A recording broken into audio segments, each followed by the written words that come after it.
પ્રવૃત્તિઓ જોઈ છે એની જ વાત કરું. સરસ મજાનો આનંદ મેળો. આપણે જ્યારે બહાર ફરવા જઈએ મમ્મી પપ્પા જોડે, મિત્ર વર્તુળ જોડે, ત્યારે આપણે ખાણીપીણીના સ્ટોલ વધારે શોધતા હોઈએ. ભૂખ લાગે કે નહીં લાગે? મજાની સાથે આપણે પેટ પૂજા પણ કરવાની હોય.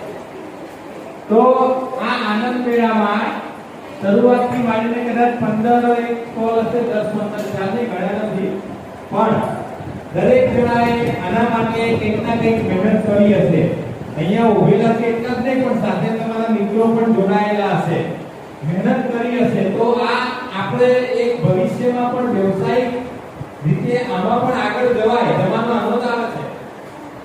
તો જ્યારે આગળ જાઓ ત્યારે આ નાનકડું તમે ટેબલ ઉપર મૂકેલું છે એનું આયોજન કરવામાં તમારો સમય કેટલો ગયો થોડો વિચાર કરજો કે મારે કાલે અહીંયા વડાપાઉં મૂકવાના છે, પાણીપુરી મૂકવાની છે, તેનું પૂરું આયોજન કેવી રીતે કરવું, કઈ વસ્તુ ક્યાંથી લાવવી, કેટલા રૂપિયા ભેગા કરવા, કેટલા બાળકો છે તો કેટલી પ્લેટ વેચાશે, આ બધું આપણે ગણતરી કરીને તમે અહીંયા આવ્યા છો.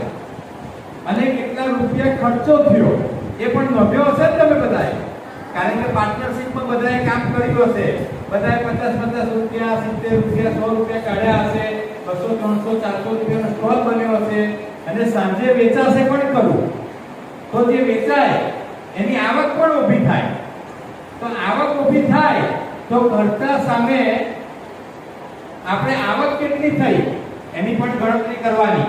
અને કાલે પ્રાર્થના સભામાં, અત્યારે કરો તો ખબર નહીં, પણ કાલે પ્રાર્થના સભામાં કેટલા ટકા નફો થયો, આટલા માણસમાં આટલા ટકા નફો થયો, આટલા હજુ મોટા પાયે કરીએ તો આવું થઈ શકે, આવા ગુણ વિકસે. આનાથી ફક્ત ખાવાની મજા નથી, પણ આના પાછળનું આયોજન અને એ આયોજન અર્થે તમારી મહેનત એ ખરેખર ખૂબ જ સરાહનીય કામ રહેશે.